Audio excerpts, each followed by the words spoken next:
નમસ્કાર વિદ્યાર્થી મિત્રો, આજના વિડીયોની અંદર આપણે ત્રિમાસિક કસોટી 2026 ધોરણ 5 વિશે પર્યાવરણ માટેના મોસ્ટ આઈએમપી પ્રશ્ન બેંકનું સોલ્યુશન કરવાના છીએ। તમને એની અંદર કેવા પ્રકારના પ્રશ્નો પૂછાશે એ સંપૂર્ણ ચર્ચા આપણે આજના વિડીયોની અંદર કરીશું। તો ખાસ મિત્રો વિડીયોને અંત સુધી જરૂરથી જોજો, તમારા બીજા મિત્રોને શેર કરજો અને આવા ઉપયોગી વિડીયો માટે આપણી ચેનલને સબસ્ક્રાઇબ કરી દેજો। મિત્રો વિભાગ એમાં તમારે અગત્યના 10 MCQ લીધા છે જે ખાસ તૈયાર કરીને જોજો। જેમાં પહેલો પ્રશ્ન છે, જુઓ કે 26 જાન્યુઆરી 2001ના રોજ ગુજરાતના કયા વિસ્તારમાં ભયાનક ધરતીકંપ આવ્યો હતો? તેમાં જવાબ આવશે મિત્રો બી, કચ્છ ભુજ। પછી બીજું છે, શિયાળામાં મોંમાંથી નીકળતી હવા બહારના તાપમાન કરતાં કેવી હોય છે? તેમાં જવાબ આવશે બી, ગરમ। ત્રીજો છે, બાસ્કેટબોલની ટીમમાં સફળતા માટે કયો ગુણ સૌથી મહત્વનો છે? તો એની અંદર જવાબ આવશે મિત્રો સી, ટીમ ભાવના અને સહકાર। ચોથું, અનુજનું ગામ ખેડી ક્યાં આવેલું હતું? તેમાં જવાબ આવશે મિત્રો એ, પર્વતો અને જંગલો વચ્ચે। પાંચમું, કઈ ભાષામાં તોરંગનો અર્થ જંગલ થાય છે? તો એમાં સી જવાબ આવે, કુદુક। છઠ્ઠું, જંગલના હકનો કાયદો કયા વર્ષમાં અમલમાં આવ્યો? તો ઓપ્શન સી જવાબ 2007। વિદ્યાર્થીઓ ખાસ નોટ કરજો, આ વિકલ્પો ખૂબ જ અગત્યના છે। સાતમું છે, ધરતીકંપ આવે ત્યારે કઈ જગ્યાએ જવું સૌથી સુરક્ષિત છે? તેમાં સી જવાબ આવે, ખુલ્લા મેદાનમાં। આઠમું, ગરમ બટાટાને ઠંડા પાડવા માટે કઠિયારો શું કરતો હતો? તેમાં જવાબ આવશે બી, ફૂંક મારતો। નવમો પ્રશ્ન, બાજરીના દાણાને જીવજંતુથી બચાવવા માટે કયા પાનનો ઉપયોગ થતો? તેમાં ઓપ્શન બી આવશે, લીમડાના।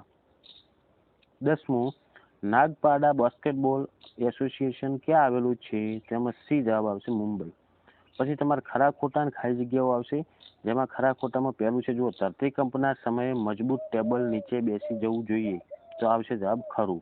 બીજું છે, મિયા બારિસ્તીએ કદમાં ખૂબ જ ઊંચા હતા, તો ખોટું આવશે। ત્રીજું, રમતમાં છોકરા છોકરીઓ વચ્ચે ભેદભાવ રાખવો જોઈએ, તો ખોટું આવશે। ચોથું, જંગલ એ આપણી સાજી મિલકત છે, તો ખરું આવે।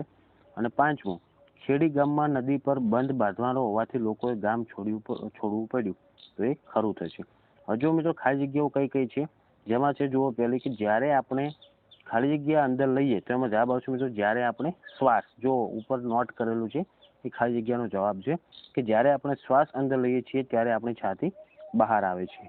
એવી રીતના સાતમામાં જુઓ જવાબ આવશે, સૂર્યમણીએ આદિવાસી સંસ્કૃતિ બચાવવા તોરંગ કેન્દ્ર ખોલ્યું। આઠમું, ગામના સરપંચ, તેમાં જવાબ આવશે મોટા બાપુએ તેમની વખારમાંથી બધાને અનાજ આપ્યું। નવમું, એનો જવાબ છે જુઓ વાંસળી, તો વાંસળી એ ફૂંક મારીને વગાડવાનું સાધન છે। અને 10મું, અફસાના મંસૂરી ખાલી જગ્યાની ખેલાડી, તેમાં આવશે બાસ્કેટબોલની ખેલાડી છે। પછી એક બે વાક્યમાં ઉત્તર આવવાના પ્રશ્નો તમારે ખૂબ આવશે, એ પણ અગત્યના છે, તો તમે સ્ક્રીનશોટ લઈ લો। આ ત્રણ પ્રશ્નો છે, નીચે એના જવાબ પણ આપણે લખેલા છે। એવી રીતના ચોથો પ્રશ્ન જુઓ, 4 થી 6 પ્રશ્નો, એનો પણ સ્ક્રીનશોટ લઈ લો। જો મિત્રો મોસ્ટ આઈએમપી પ્રશ્નો આપણે લીધેલા છે, એટલે આ તો વાંચીને જ જજો, ઓકે।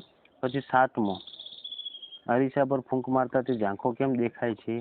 પછી 8મો, 9મો અને 10મો, એ પણ અગત્યના છે। જુઓ 8મો છે, જસમાનું ગામ ક્યાં આવેલું હતું? તો કચ્છમાં। 9મું છે, બાસ્કેટબોલની ટીમમાં ખેલાડીની તાકાત શું છે? તો ટીમનો પરસ્પર સહકાર એ ટીમની તાકાત। 10મું, ખેતીમાં બદલાવ આવવાથી જૂના બીજનું શું થયું? તો ખેડૂતો હાઇબ્રિડ બીજ વાપરતા થયા અને જેથી જૂના અને દેશી બીજ સાચવવાનું ઓછું થયું।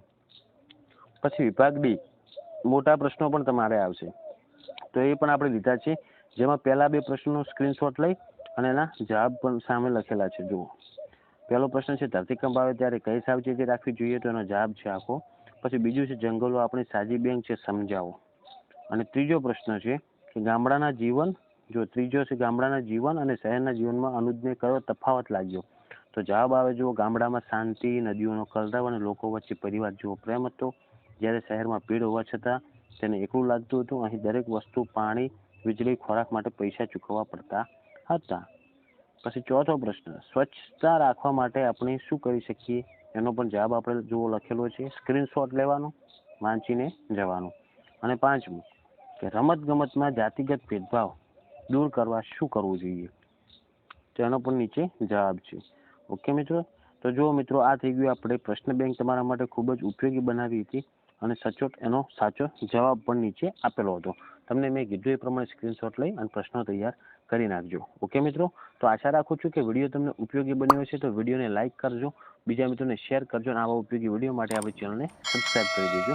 હવે મળીશું મિત્રો આપણે નેક્સ્ટ વિડીયોમાં. Thank you so much for watching my videos. Thank you so much.